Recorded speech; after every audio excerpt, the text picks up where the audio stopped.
incredible partners. These people have worked so hard, and to have done it so quickly. It's looking like it's a needle in a haystack. How do you do this so quickly? They've done an incredible, incredible job, and I want to congratulate them.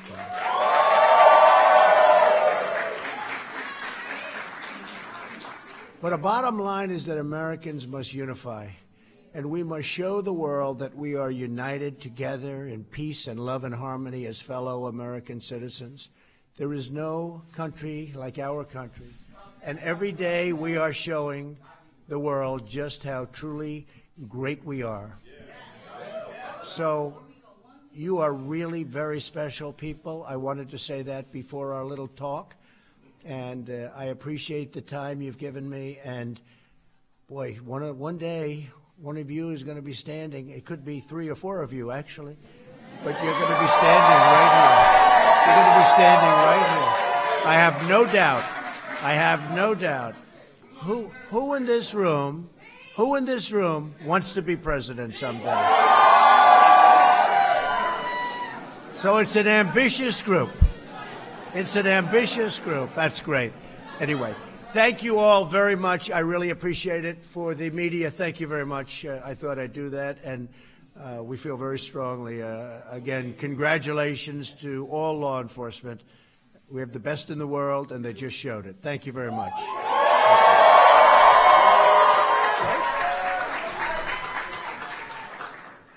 Now to the subject at hand.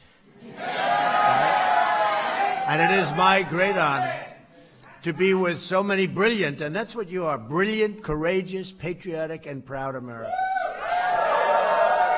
Seeing all of you here today fills me with an extraordinary confidence in America's future and the great, great future of our country. Each of you is taking part in the Young Black Leadership Summit, because you are true leaders on your campuses, in your churches, and in your communities. You are leaders. Leaders of the future. You're leaders of the present also. Remember that. You're leaders of youth. But it's really something to be your age. And where are you standing? In the White House. Not bad. Not bad. Not bad. And each of you is playing a historic role in making America great again for all Americans. We're proudly joined by the Secretary of Housing and Urban Development, Dr. Ben Carson. Where's Ben? Come up here, Ben.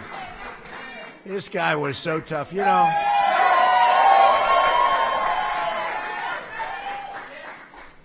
I had to run against him, I want to tell you. He was brutal. He was tough. And he's my friend. He's my friend. It's amazing the way you can respect somebody. You are.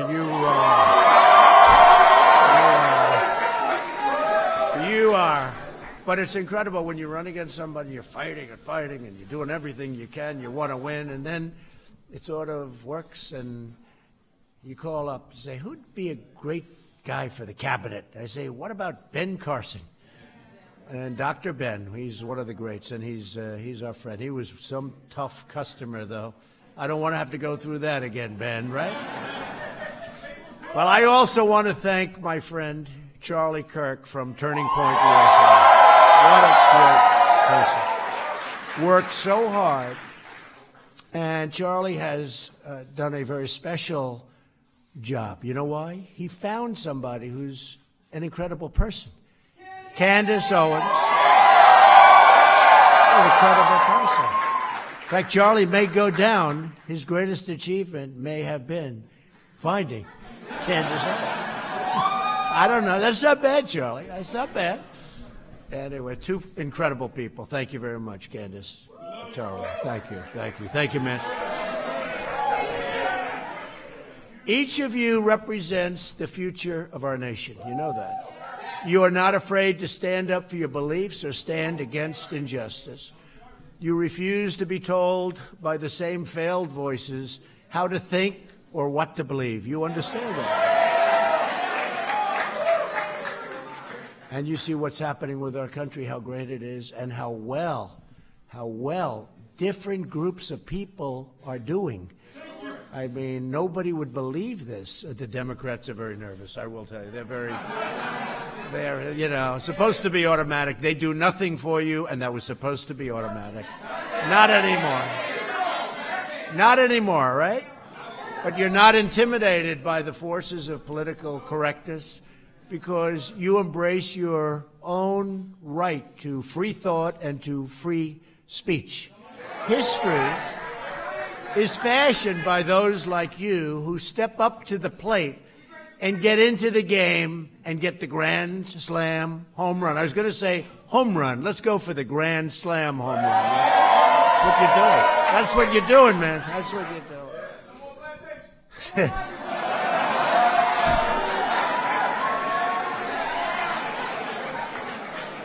I can live with that. I was never a fan. You know that, right? I don't know. Not everybody's going to understand. I was never a fan. I guess I proved to be right. But you are demanding a better kind of politics in America. Really are. One where those who have the courage to speak are not attacked, but instead really applauded for what you're doing and what you're saying and how you're helping people.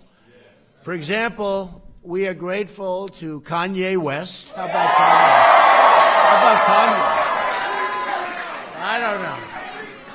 And, you know, Kanye was very interesting because we get these poll numbers, and a lot of them are fake polls. I call them fake polls.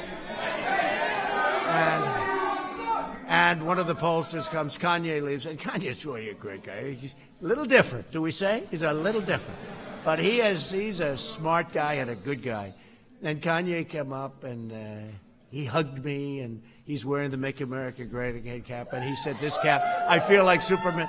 But he understands he's really something very, very special and interesting, and I see why people like him. But he came up, and a couple of days go by, and the pollsters come in. You know, you're falling asleep. They're giving you the same numbers that they've been for the... Sir, what's happened with the African-American community? I said, I don't know. Tell me, what's happening? I don't know. I wasn't thinking. They said, your numbers have gone up like 26 points, which is unheard of. So I think Kanye, he may be the most powerful man in all of politics, right? But Jim Brown, you don't know. Most of you are too young. So I think if Jim Brown were playing football today, and, you know, I don't know if, you know, does anybody know what lacrosse is? Lacrosse is a tough game. It's a great game. It's a tough game. He may have been the greatest running back of all time, may have been the greatest football player, Jim Brown. They say he was an even better lacrosse player. You've heard that. See, he's a little bit older. He's half my age. But they say that Jim Brown may have even been a better lacrosse player than he was a football player, if that's possible. In other words, a serious athlete, right? Big Jim. If Jim were playing today, take the highest salary of the NFL and double it. That's how great he was. He would run through them, preferably around them. You know, doesn't need to get slugged, but he would run through them. He'd run around them. He'd run any way you could, but you couldn't stop him. He was something really special, and what a great guy. And he's been there for a long time. He's been with us for a long time. And he sat and he watched Kanye, and I watched Kanye, and Jim's going, man, I've never heard anybody like this. You know, Jim is the strong, silent type, and that's good too. But that was a great day, having the two of them together. Very different, but they both believe in us. They both believe in what we're doing, as do many others, many, many others. Thank you, Mark. Thank you. And many of you have been attacked and called vicious names for being willing to speak out for what we all believe in. The conservative movement, and Candace, you and Charlie and so many, and Ben, by the way, Dr. Ben has done so much for the movement. People see what's happened. They see what happens to their lives. It's a movement of tolerance and unity and progress, and a lot of people don't understand that, but they're finding it out. They're attacking us because we are speaking the truth, changing people's minds, and proving every day that our policies work and that we are really doing what's right and what's good. And I get attacked also. You get attacked. I get attacked all the time. In fact, I'm just thinking, come to think of it, who gets attacked more than me? Ben, does anybody get attacked? I get attacked. I get attacked. I think maybe more. Maybe more than anybody. I don't know. I can do the greatest thing for our country, and on the networks and on different things, it will show bad. They will take it back. It's fake news. But they will, no matter what. If it's, I won't use examples. And today is just sort of a very special day because we caught somebody that hopefully that'll all pan out to be 100%, but it probably will. But today's a special day for that reason. But, you know, we all get attacked, and we're smart, and we understand where they're all coming from. And there's another word that I could just look at these incredible, beautiful, and handsome faces. See, today you're not allowed to use those terms because, you know, they'll say, oh, but you know what? I'll use it anyway. Beautiful, handsome. Well, look at all these handsome faces. I'll use it.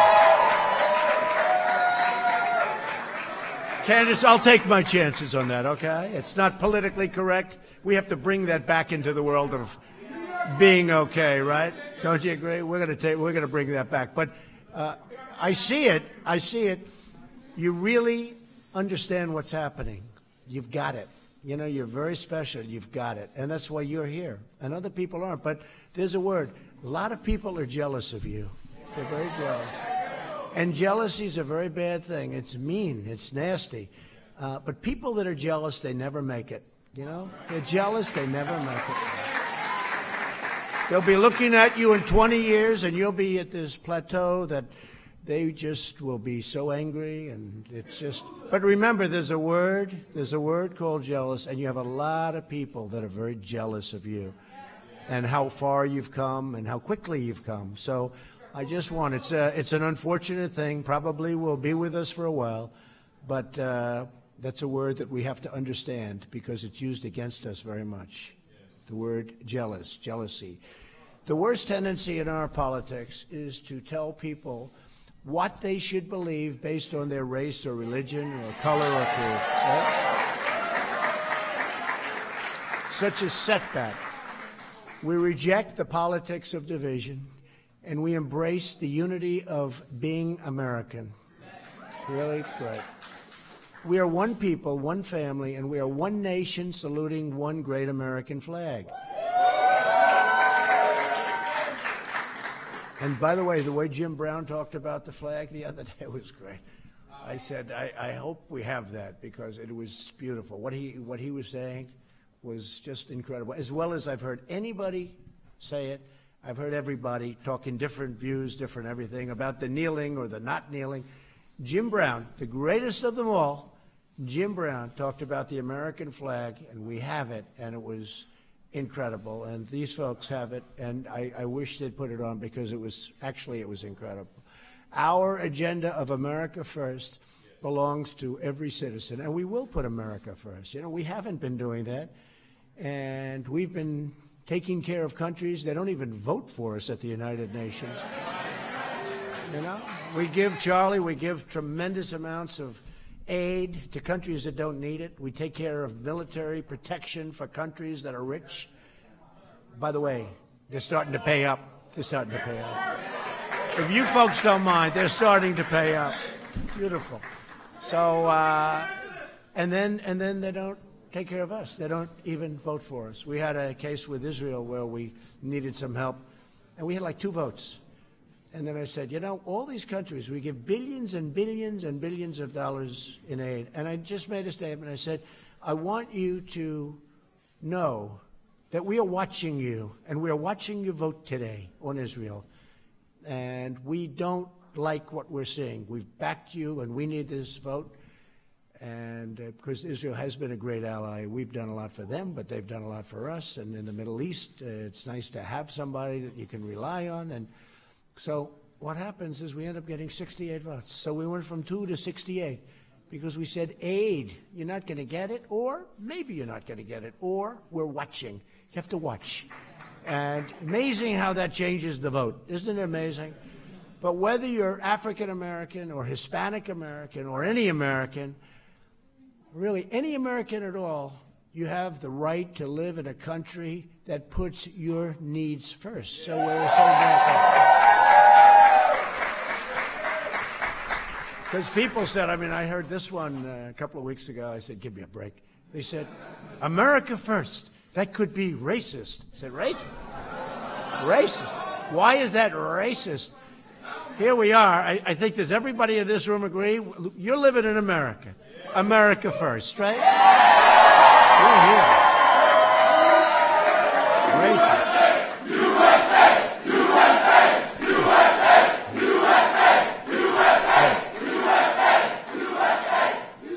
That is really beautiful. This is a beautiful meeting. I have to be honest with you. I go to a lot of them. Some of them I'm, a little bored. I do my thing. I say my words. I say bye, everybody. And I go and I say, it's all right. But this is a very exciting, to me, this is a very exciting period. Every citizen benefits from tax cuts, regulation cuts, and millions more of great paying jobs. Look at jobs. Every citizen benefits from lower crime, safer communities, and school choice. Every citizen benefits from reducing the price of prescription drugs, which we did yesterday, got very little coverage. I was told by a very prominent, congressman, I must say, a few of them, one was a Democrat, very strong, said the reduction of drug prices is more important than health care. And we're doing great on health care, but I've always wanted, it's been really a thing, and we set it up so it's so good, and we had a big announcement yesterday, and we are reducing drug prices tremendously. And it didn't get the kind of coverage it should have because it was a big thing. But, they also were competing with this story that took place that now our law enforcement's done such a good job, so maybe that can start to disappear rapidly because we don't like those stories. But we're going to be reducing the prices of drugs and lowering the cost of health care very, very significantly. You're seeing that, and a lot of people are seeing it already. So it's a big thing. Thank you. Every citizen benefits when we stop foreign countries from cheating our workers. That's what they've been doing, They're called globalists. They like the globe. I like the globe, too. But we have to take care of our people. We have to. Globalists. Come on. By demanding trade, and when we have trade deals, we have to make good trade deals for our country. So when I took office, trade, we lost $807 billion that year on trade. Think of it. $807 billion. Nobody even knows what it is. What does that mean? It's so much. It's like, what does it mean? If you said you lost 12 million, we lost $807 billion. We want our trade with other countries to be fair and reciprocal. The reciprocal is very important because we have other countries charging us tariffs of 100% and more, and we don't charge them anything. And now we're charging them, folks. You're seeing a big difference. And every citizen benefits when we have a strong, beautiful border.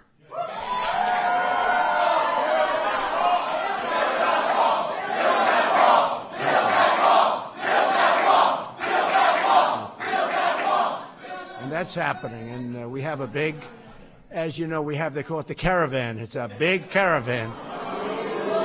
And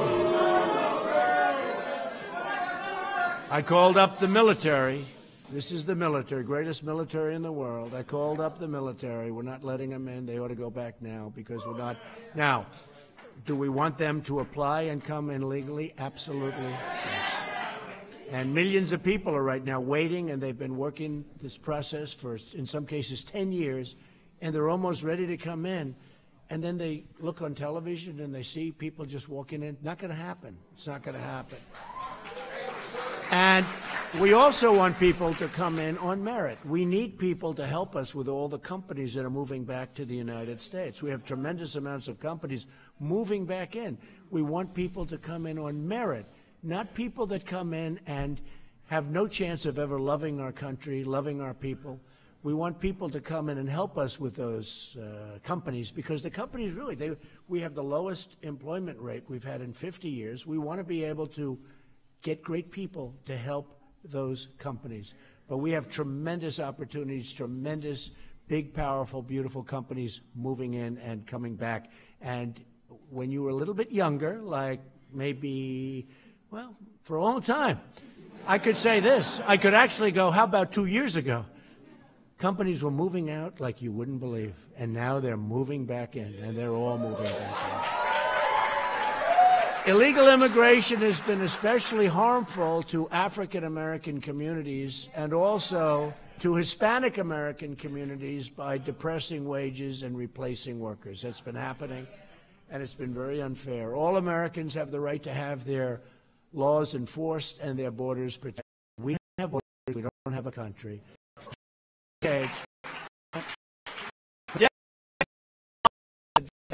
Democrats have eliminated and wiped out good-paying jobs for the black community.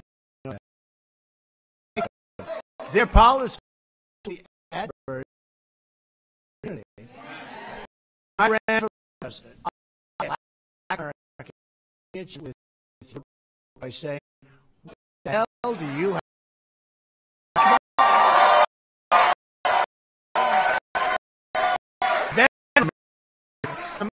I'm making and I literally have like 20 points.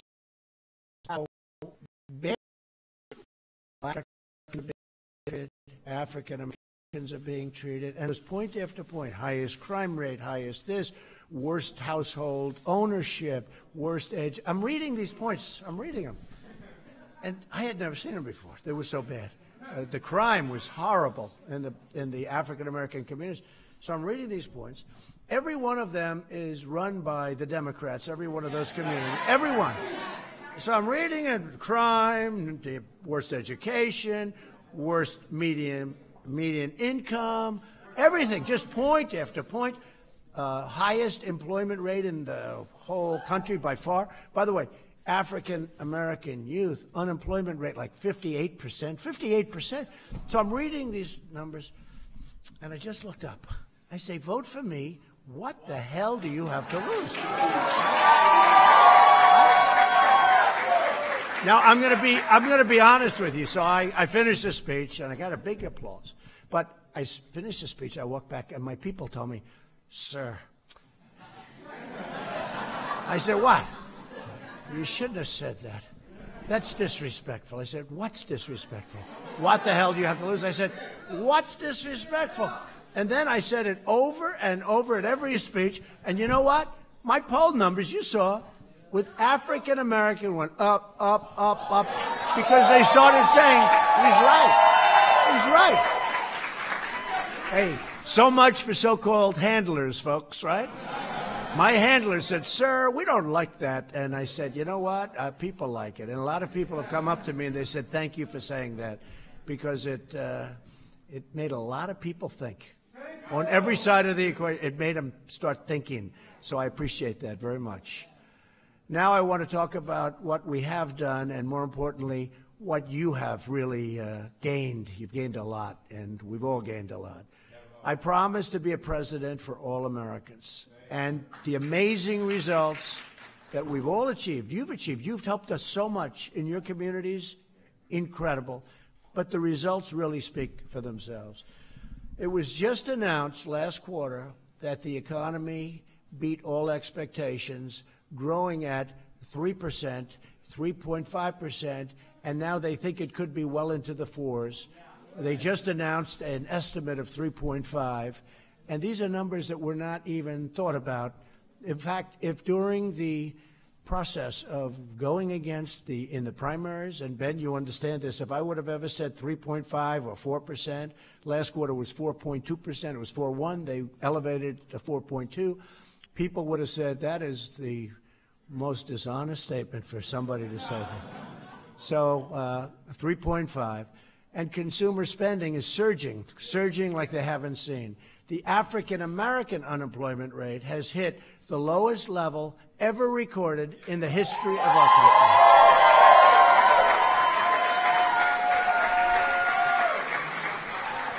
And that was really, that took a big, beautiful, I mean, the change has been so incredible just in the 2 years. But think of that, that's in history, That's a tough soundbite for my opponent when we run, whoever that opponent's going to be. By the way, African-American unemployment is lowest in history. I don't know how you beat that soundbite. And we're going to do better and better and better. But now we'll just make it better and better. I vote Democrat again. You're right. The unemployment rate for African-American women has also reached the lowest number ever recorded. Congratulations. African-American youth unemployment, which was really in terrible shape, those numbers, is the lowest level ever recorded. History. The African-American poverty rate is now at its lowest level in history. So the poverty rate is at the lowest level. I think this is awfully tough for the Democrats to debate. Let's say we're debating, and I throw a couple of these numbers. How do they get us, right? How do they get us? Candace, this is a tough number to beat, right? Businesses owned by African-American and Hispanic women are growing at a faster rate than any other kind of business or business-type ownership. Think of that. African-American women, entrepreneurs. That's fantastic. That's a great number right there. Think of it, growing faster than any other business or business group. But it's called winning, right? Winning, yes, I got it. But we still have a lot to do. The Democrats' policies, and you notice I never say the Democratic, party. You know, the word is Democrat. But when you say Democratic, it's much nicer sounding, right? They should change their name, actually, but I'm not going to tell them that. I don't want to see all those cameras. I don't want to tell them that. But they say the Democratic Party. It's not that. It's called the Democrat Party. Doesn't sound good, right? I hate it. I hate to say it. You know, you're making a speech, and then you say the Democrat Party, and a lot of people say, oh, it should be the Democrat, because it sounds so much better. They should actually change the name. I'm giving them free advice. Change the name, because we'll still beat them. Their policies are no good, so it doesn't matter. Right? But Democrat policies have led to unsafe communities, failing schools, over-incarceration, which is a big thing that Jared Kushner is working on. There's Jared. Look at Jared. Hi, Jared. He talks about that, the prisoners, and they get out and they couldn't get jobs now. You know, it's one stat that I wasn't going to even mention today. It wasn't part of it, but we're very proud. Jared Kushner has worked so hard on this, and beyond anything you can believe. Maybe he feels more strongly about this than any other thing you're working on. He's working on some very exciting things. But now, for the first time ever, think of this, prisoners, because the economy is so strong, for the first time, prisoners are getting jobs. And you know what's happening? They're getting a second chance. And I think, frankly, the African-American community, it's not a point I ever bring up because, you know, you don't associate it with anything, but except for the prisoners themselves. But the African-American community appreciates that maybe more than anything we've done. And maybe I should stop bringing it up. What has happened is the economy is now so strong that people are hiring people that got out of prison, giving them a second chance, and giving them a third chance, really, and giving them a lot of chances in some cases. But I'll tell you what, I've spoken to friends of mine who would have never, it wasn't even on their radar. And now they're hiring people getting out of prison. And one of my friends said, you wouldn't believe it. They're like incredible. They're incredible. And I don't mean everyone, because there's no, even in this room, we probably have a couple of bad ones, right? What do you think? Are there any bad ones? Huh? No bad ones? But, you know, some of them won't work out, right? Some of them won't work. But I'm hearing from people that it's incredible how good they are. And they are really, the employers are really appreciated by the people that come out because they've given them that chance. This one friend is beyond. He's doing it more and more and more, and he's had tremendous success. Now, that's a little artificial because it's done because the economy is so good it's hard to get people. But we've started a whole trend because not only are they getting the people, but they're doing a fantastic job. So I'm so honored by that. It's something nobody talks about. And to a certain extent, it's because of the economy. But now it's going to carry over beyond the economy. and it's really something we should all be proud of that one. Too many black Americans are trapped in failing communities. We understand that. And I talk about this. In the past, the black community has been promised everything from the Democrats, by the Democrats, and they've gotten nothing. They've gotten nothing. And there's been no incentive. You know, incentive is an important word. There's, like, you have an incentive to be great. You know, you see the incentive. You feel it. Like just being in the room today. There's no incentive. It's like you're giving, but ultimately that becomes a trap. It's all a big trap. While the Democrat Party, see, Democrat, is obsessed with resistance, we are focused on results. We want results. That's what we want. And where the Democrat Party has failed, Republicans have delivered, and we have really delivered big. And, you know, I've only had, it's not even 2 years. It's actually not even that close to 2 years. It would be January 20th, so we have a long way to go. And I can say, and I say it all the time, and I have to be careful because they'll always correct me if I'm slightly wrong, but no other president, no other administration has done in its first 2 years anything near what we've done with regulations, with the big tax cuts, with choice for our veterans, with what we said about prisoners and coming out. I mean, you know, hundreds of things. We've done so many things. And the economy, of course. And remember one thing, because I always consider him to be a true great, and people never give us credit for this. Abraham Lincoln was a Republican, right? Right? I was having arguments with people. We were talking about what the Republicans were doing, and I don't know. I wasn't probably on my game, and I wasn't doing so well, and I just blurted out. But and I said it's strong. I said, but Abraham Lincoln was a Republican, and I won the argument. I just said that. Abraham, Honest Abe. I wonder if he was really that honest. But you know what? Let's assume Honest Abe was Honest Abe. But he was a Republican. Your leadership helps our entire country see that the Republican Party is growing. And it's true. It's becoming a vibrant party because of you. Because of you. And youth all over, but because of you. And it's growing like never before. It's a party of opportunity. It's a party for all Americans, regardless of race or religion or gender. And we're fighting for the right of every American child to grow up in a safe community. So important. You know, sometimes you'll say, we want strong action, we want safety.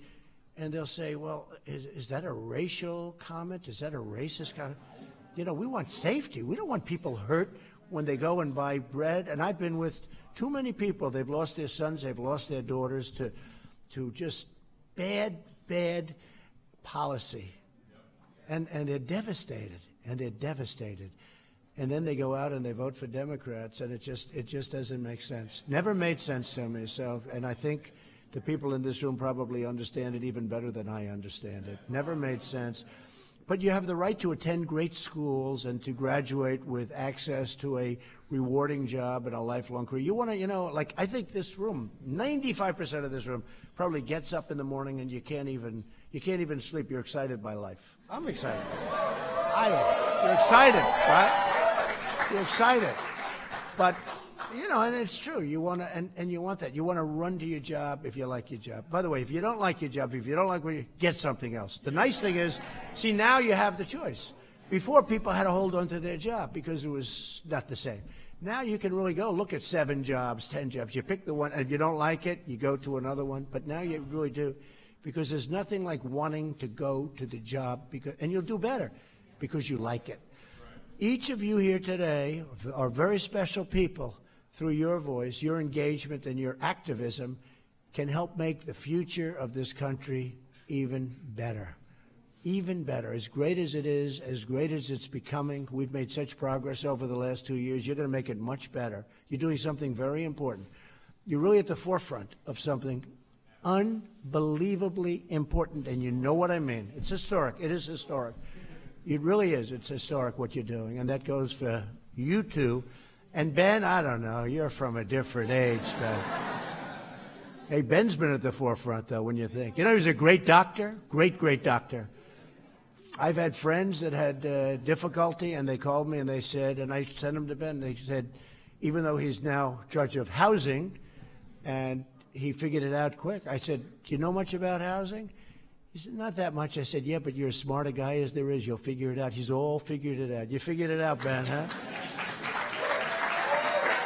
But he was a great brain surgeon. And I've actually sent people to, just for reference, you know, like they have a problem. And you have given them great advice. He sent them to the right people, just as a thing to do, people that were in big trouble. Ben Carson is a special person. So you are all the future of this nation, I have to say that. And there's nothing you cannot do. There's nothing you cannot do. And you're not alone. You're giving courage to others. You're opening up their minds. And to start fighting, you're really fighting for real change. This is real change. And you're not even fighting for it. You're doing it it's like you're just doing it. We don't even have to fight for it. Once you're on the right path, you don't have to fight for it.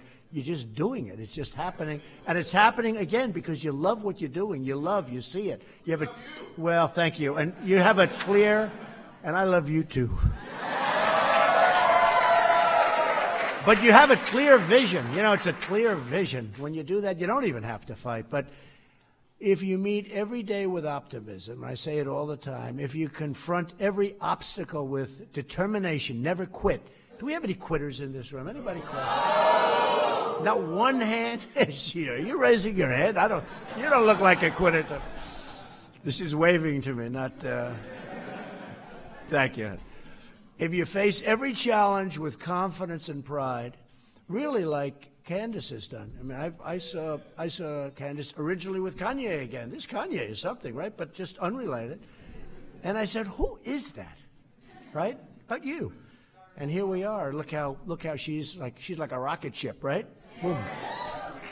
Then there's really no goal you cannot achieve and no dream beyond your reach. Nothing. Nothing. And you will. There will be people in this audience, I really believe that will be standing here someday. So do what you love. Look out for your neighbors. Care for your fellow citizens. And always keep the courage of your convictions. And you've got that courage. Never, ever stop fighting. Always do something you believe in. But never, ever quit. Never, ever give up. You know, I know a lot of people over the years. And I went to a great school, a business school. The Wharton School of Finance, a great school, one of the really great schools. And we graduated, and I watched the smartest and the less smart. They were all smart, but they were a little less smart. And some of the really great geniuses, they didn't make it nearly as big as others because they didn't know how to win. They didn't fight as hard. They tended to quit a little bit sooner. Never, ever give up. Never. It's the biggest thing. Never quit. Make sure your vision's right. Your vision is right. Make sure, no, it is right. I mean, other people have a wrong vision. Never going to happen. They're never going to make it. I can tell you right now that the forces are too strong. They're never going to make it. Your vision's incredible. But never give up. Never. I've seen so many people, such talent, great geniuses. They don't have that little extra kick. You see it in sports all the time. That's the great thing about sports, the metaphors. You see it where somebody's this great champion, and you don't know why is that person just better than others, because it's the heart. It's the heart. So you're Americans, and the future belongs to you. You're great Americans, and I have to say it's my honor to have all of you at the White House. It's a very special place. Think of it. Started in really about 1792. Now, that's old, but, you know, when I left China, I said, man, they consider this a modern building, right? I was with President Xi because we're making a very good trade thing. They want to make a deal so badly. And I said, you're not ready yet. No, you're not ready. No, I told them you're not ready yet. I did say that. They've never heard that before, but I said, you know. But, you know, when they see a building that's, you know, a 1790 type version building, what they say to themselves, you know, that's like a new building. So, but for this country, this is in 1790. If you remember number 6, I'm 45, number 6, President number 6, you know who that was? President number 6 was the first occupant of the White House, but the history here is incredible. And anybody to make it to the White House at your age, most of you are so young, it's incredible. You are really on an incredible path. I just want to thank you all for being here. It's my honor, and God bless you all, and be with you. Thank you. Thank you. Thank you.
varios.